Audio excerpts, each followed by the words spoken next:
मेरा नाम निखिल है। मैं एक बड़े संयुक्त परिवार से ताल्लुक़ रखता हूँ। हमारे घर में 4 पीढ़ियाँ एक साथ रहती थीं। दादा-दादी, पापा-मम्मी, चाचा-चाची और हम भाई-बहन। घर का माहौल बाहर से देखने पर बहुत शांति और प्यार भरा लगता था, लेकिन अंदर ही अंदर रिश्तों की खटपट और छुपे हुए तनाव किसी भी वक्त फट पड़ने को तैयार रहते थे। हम 2 भाई थे, मैं और मेरा बड़ा भाई अमित। अमित भैया हमेशा पढ़ाई में आगे रहते थे और घर के बुजुर्गों की पहली पसंद भी वही थे। दादाजी को लगता कि वही इस पूरे घर की इज्जत और परंपरा को आगे बढ़ाएंगे, जबकि मुझसे अक्सर दादी को ज़्यादा लगाव रहता था। मम्मी यानी सविता जी की हमेशा यही कोशिश रहती थी कि घर के सारे रिश्तों में मिठास बनी रहे, लेकिन चाची, रेखा चाची, हर समय मम्मी की बातों में टांग अड़ाती और धीरे धीरे दोनों के बीच अनबन बढ़ने लगी थी। दादा दादी को लगता कि ये बस औरतों की खटपट है, लेकिन असल में ये छोटी छोटी खटपट पूरे घर के माहौल को जहर बना रही थी। अमित भैया ने जैसे ही अपनी पढ़ाई पूरी की, उन्होंने विदेश में नौकरी के लिए आवेदन किया। उनका सपना था कि वो कनाडा जाकर काम करे और अपना करियर वहां बनाए, लेकिन पापा यानी राजेश जी को ये बिल्कुल पसंद नहीं था। उनका मानना था कि हमारी जड़ें इस मिट्टी से जुड़ी हैं बेटा, यहाँ रहकर ही परिवार का नाम रोशन करना चाहिए। पापा ने भैया के लिए हिंदुस्तान में ही एक बड़ी कंपनी में नौकरी भी ढूंढ ली थी, लेकिन भैया का दिल विदेश जाने पर अड़ा हुआ था। जब भैया ने पापा को साफ शब्दों में कहा, पापा, मैं अपनी जिंदगी अपने हिसाब से जीना चाहता हूँ, यहाँ रहकर मैं बंधा हुआ महसूस करता हूँ, मैं कनाडा जाऊंगा। ये सुनकर पूरे घर में हलचल मच गई। दादी ने तुरंत रोना शुरू कर दिया। बेटा, पराये देश में जाकर कौन सा सुख मिलेगा तुझे? यहाँ अपने लोग, अपनी मिट्टी, अपना घर सब छोड़ देगा। लेकिन अमित भैया अपनी जिद पर अड़े रहे। उसी समय घर में एक और मुद्दा गर्म था। मेरी भाभी प्रिया यानी अमित भैया की पत्नी और मम्मी के बीच रोज तकरार होती थी। भाभी को लगता कि मम्मी हर चीज में अपनी हुकूमत चलाना चाहती हैं। मम्मी जी, आपने बिना पूछे हमारे कमरे का फर्नीचर क्यों बदलवा दिया? प्रिया ने एक दिन गुस्से में कहा। मम्मी बोली, बेटा, ये घर मेरा है और जब तक मैं जिंदा हूं हर चीज मेरे हिसाब से होगी। भाभी ने जवाब दिया, घर आपका है लेकिन जिंदगी हमारी है। ये सुनकर मम्मी का चेहरा तमतमा गया और दादी भी बीच में बोल पड़ी, सविता, बहू से ऐसे बात नहीं करते। नई बहू है, थोड़ा संभाल के बोलो। अब मम्मी को लगने लगा कि पूरा घर उनकी इज्जत नहीं करता। वो और भी कड़वी हो गई। रेखा चाची को इस सब में मजा आता था। वो हर बात में आग में घी डाल देती। अरे दीदी, आपकी बहू तो बड़ी अकड़ू है, अभी से ऐसे बोलती है, आगे चलकर तो पूरे घर पर राज करेगी। मम्मी को चाची की बातें जहर सी लगती, लेकिन कहीं ना कहीं उन्हें लगता कि चाची सच कह रही हैं। दूसरी तरफ भाभी प्रिया को लगता कि चाची उनकी दोस्त हैं, क्योंकि वो हमेशा मम्मी के खिलाफ उनकी बातें सुनती और हामी भरती। असलियत ये थी कि चाची सिर्फ अपना फायदा देख रही थी।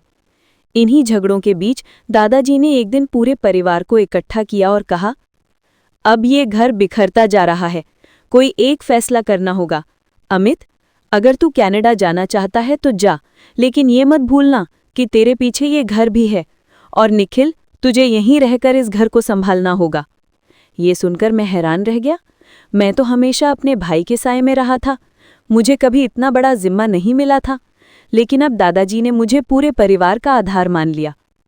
अमित भैया कनाडा चले गए। शुरुआत में सब ठीक रहा। वे फ़ोन पर बात करते, वीडियो कॉल करते और बताते कि वहाँ की ज़िंदगी कितनी आसान और आधुनिक है। लेकिन धीरे धीरे उनकी कॉल्स कम होने लगीं। भाभी अक्सर रोती रहती, निखिल देवर जी, पता नहीं अमित मुझे भूल तो नहीं गए। पहले हर दिन फ़ोन आता था, अब हफ्तों बीत जाते हैं। तुरंत मम्मी बोली, बीच में बोल पड़ती, तो चिंता मत कर बहू, विदेश की हवा ही ऐसी है, वहां जाकर आदमी बदल जाता है। भाभी की आंखों में डर और शक साफ झलकने लगा। मेरी छोटी बहन सोनाली इन झगड़ों से बहुत परेशान रहती थी। उसे लगता था कि परिवार टूटने की कगार पर है। वो बार बार मुझसे कहती, भैया कुछ करो, ये घर पहले जैसा नहीं रहा, अब तो हर वक्त बस झगड़े होते हैं। मैं भी असमंजस में था। एक तरफ भाभी की उदासी, दूसरी तरफ मम्मी का गुस्सा और ऊपर से चाची की चालबाजियां।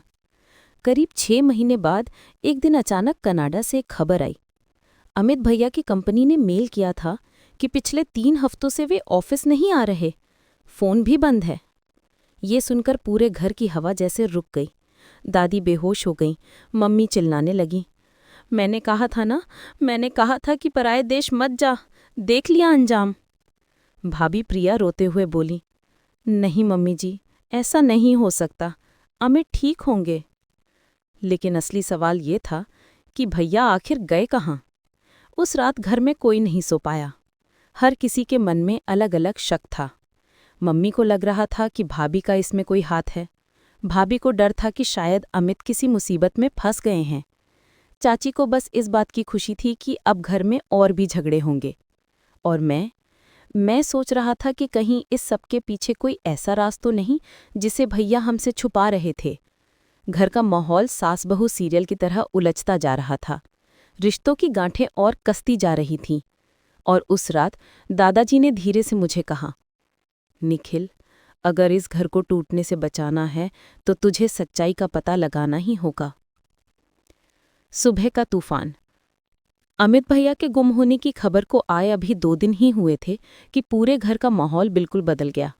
दादी हर वक्त मंदिर में बैठी रहती, आंखों से आंसू बहते रहते। मम्मी किसी से सीधे मुंह बात ही नहीं करती।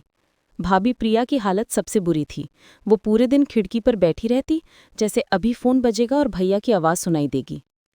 लेकिन सबसे अजीब बात ये थी कि पापा ने चुप्पी साध ली थी। उन्होंने किसी से इस बारे में खुलकर कुछ नहीं कहा, बस एक ही वाक्य दोहराते रहते थे, बेटा ठीक होगा, समय आने पर सब साफ हो जाएगा। परिवार में खामोशी की ये दीवार किसी तूफान के आने का इशारा कर रही थी। एक दिन सुबह का दृश्य। भाभी रसोई में खड़ी थीं और चाय बना रही थीं। तभी मम्मी अंदर आईं और बोली, प्रिया, चीनी इतनी ज्यादा क्यों डाल दी? अमित को इतनी मीठी चाय कभी पसंद नहीं थी। भाभी ने पलटकर कहा, मम्मी जी, चाय मेरे लिए बनी है, अब तो अमित है ही नहीं यहाँ। बस यही बात मम्मी के दिल पर हथौड़े की तरह लगी। क्या मतलब? तूने मान लिया कि वो अब कभी लौटकर नहीं आएगा? ये कैसी बहू है भगवान, जिसे अपने पति पर भरोसा नहीं है? भाभी की आंखों में आंसू आ गए। भरोसा मैं कर रही हूँ मम्मी जी, पर सच्चाई भी देख रही हूँ। 3 हफ्तों से उनका कोई अता पता नहीं है। रोज सिर्फ रोने से वो लौट आएंगे क्या?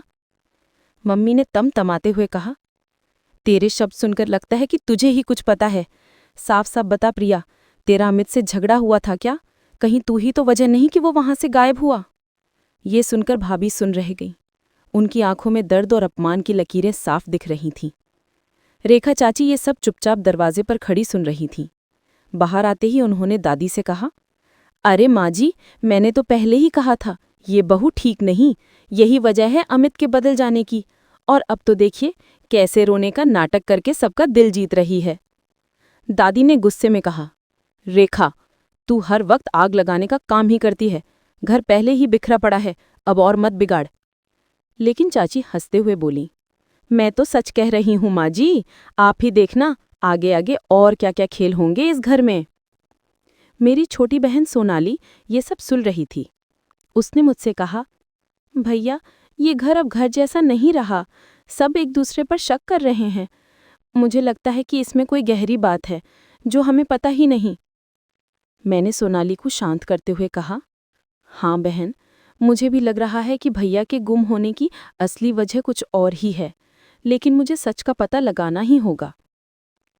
शाम को जब मैं अपने लैपटॉप पर बैठा था, अचानक मेरी मेलबॉक्स में एक अनजान ईमेल आया। भेजने वाले का नाम आर शर्मा था।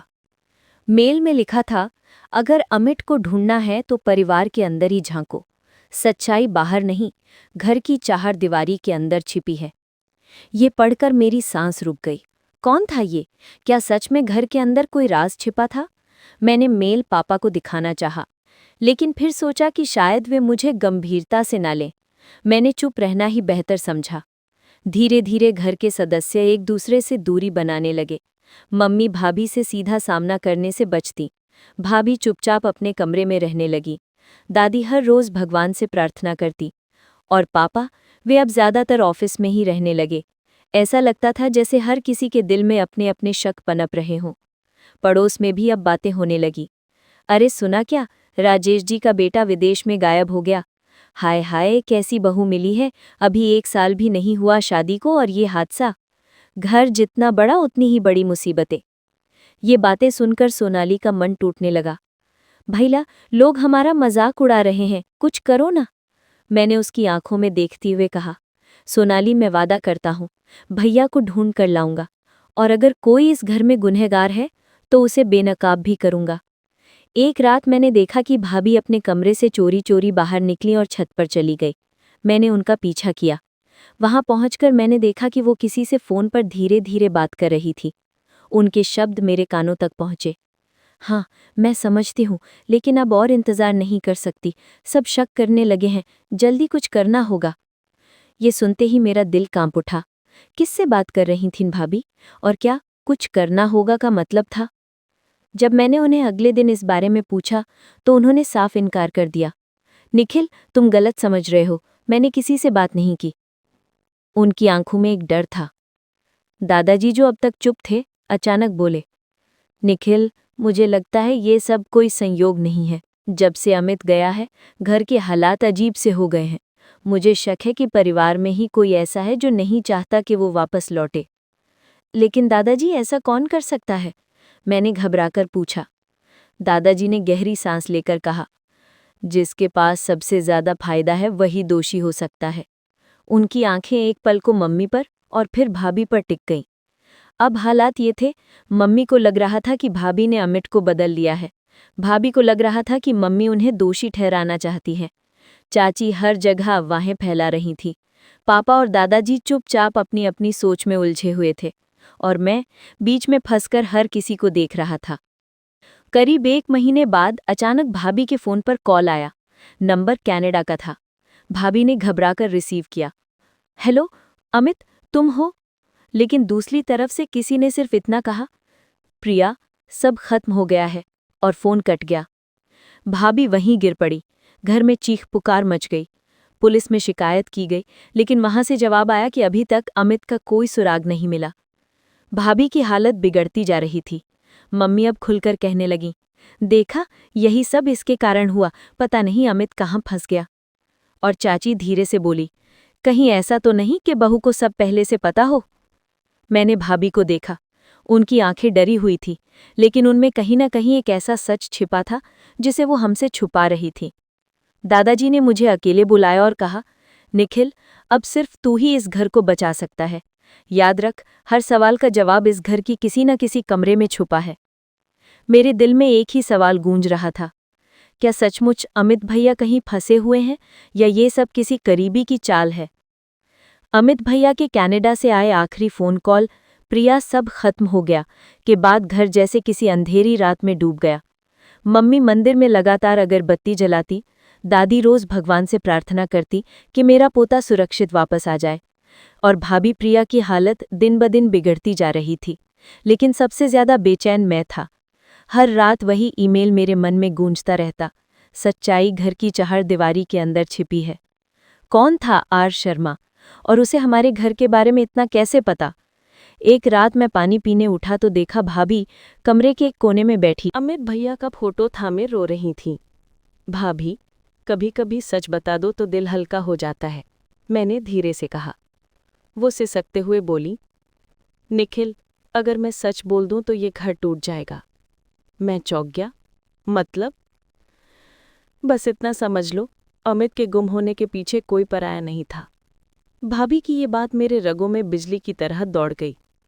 अगली सुबह दादाजी ने मुझे अपने कमरे में बुलाया। उनके हाथ में एक पुराना लिफाफा था। निखिल, तेरे भाई के जाने के कुछ दिन पहले मुझे ये लिफाफा मिला था, उन्होंने कहा।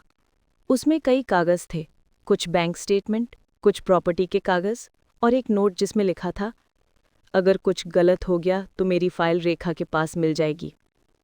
मैं हैरान हो गया। मतलब रेखा चाची? मैंने चुपचाप चाची के कमरे की तलाशी लेने का निर्णय किया। रात के 2 बजे जब पूरा घर सो रहा था, मैं धीरे से उनके कमरे में गया। अलमारी के नीचे एक पुराना बॉक्स था। मैंने ढक्कन खोला तो उसमें कुछ कागज, एक पेनड्राइव और अमित भैया की पासपोर्ट कॉपी पड़ी थी। मैं स्तब्ध रह गया। ये सब चाची के पास कैसे पहुंचा? जब मैंने उन्हें सामने किया तो वो पहले तो हंसी, फिर कहने लगी, बेटा, इतनी बड़ी कंपनी के कागज थे, अमित ने मुझसे सुरक्षित रखने को कहा था। मैं तो बस उसकी मदद कर रही थी। लेकिन उनकी आंखें कांप रही थी। मैंने पेनड्राइव लैपटॉप में लगाई। अंदर एक वीडियो फाइल थी, टाइम स्टैम्प कनाडा के 3 दिन पहले का। वीडियो में अमित भैया कह रहे थे, अगर ये वीडियो घर तक पहुंचे तो समझ जाना कि मैं किसी साजिश में फंस गया हूं। मुझे अपने किसी करीबी पर भरोसा नहीं रहा। मैं सच का पता लगाने जा रहा हूं। वीडियो वहीं कट गया। मेरे हाथ कांप गए। क्या भैया कोई घोटाला पकड़े थे, या घर के अंदर कुछ ऐसा था जो उन्हें पता चल गया था? भैया के कागजों में मैंने देखा कि कई लाख रुपए रेखा एंटरप्राइजेज नाम से ट्रांसफर किए गए थे। ये कंपनी कौन सी थी? खोजने पर पता चला कि ये रेखा चाची के भाई के नाम से रजिस्टर्ड है। मुझे समझ आ गया, भैया ने किसी अनियमितता को पकड़ा था और इसीलिए वो गायब कर दिए गए। जब मैंने पापा से पूछा तो उन्होंने सख्ती से कहा, निखिल, इस मामले से दूर रह। तेरे भाई की जिंदगी की सच्चाई से ज्यादा महत्व इस घर की इज्जत की है। उनकी आंखों में डर था। क्या पापा भी कुछ जानते थे? 3 दिन बाद पुलिस से मेल आया कि कनाडा के एक हॉस्पिटल में एक इंडियन मैन भर्ती हुआ था जो अभी कोमा में है। उसका नाम अमित राजेश शर्मा लिखा है। घर में एक पल को खुशी की लहर दौड़ गई। मम्मी रोते हुए बोली, भगवान ने मेरी सुन ली। पर भाभी की आंखों में अजीब सा भय था। वो धीरे से कहने लगी, निखिल, मुझे एक बात कहनी है। भाभी ने रोते हुए कहा, अमित ने कनाडा जाने से पहले मुझसे वादा किया था कि वो यहाँ की कंपनी के गलत धंधे का सच उजागर करेगा। उसे पता था कि रेखा चाची का भाई उनके नाम से पैसे घुमा रहा था। मैंने उसे मनाया कि मत जा, लेकिन वो नहीं माना। फिर उस रात हमारा झगड़ा हुआ और वो कह गया कि अगर मैं गायब हो गया तो समझ जाना कि साजिश घर के अंदर से हुई है। भाभी टूटकर रो पड़ी। मैंने निर्णय लिया कि मैं खुद कनाडा जाकर सच्चाई पता लगाऊंगा। पापा पहले तो माने नहीं, लेकिन दादाजी ने मुझे आशीर्वाद दिया, जा बेटा, घर। नाम साफ करा। जब मैं कनाडा पहुंचा तो अमित भैया वाकई कोमा में थे। डॉक्टर ने कहा उनके सिर पर गंभीर चोट है, लेकिन उम्मीद है वो सुधर जाएंगे। मैं हर दिन उनके पास बैठता रहता। एक दिन उन्होंने धीरे से आंखें खोली और फुसफुसाए, रेखा, पापा। मैं घबरा गया। क्या पापा भी इस साजिश में थे? अमित भैया के बटवे से मुझे एक करारनामा मिला जिसमें पापा और रेखा चाची के सिग्नेचर थे। उसमें लिखा था कि रेखा एंटरप्राइजेज की फंडिंग राजेश शर्मा के मार्गदर्शन में हो रही है और अमित को उसमें साइलेंट पार्टनर दिखाया गया है। मतलब भैया को बिना बताए उनके नाम से पैसे घुमाए जा रहे थे। जब उन्हें पता चला, उन्होंने इसे एक्सपोज करने की धमकी दी और वही उनके गायब होने की वजह बनी। भैया की सुधरने के बाद हम दोनों भारत लौट आए। घर में सबको लग रहा था कि अब सब ठीक है, पर भैया ने सीधे बैठक बुलाई।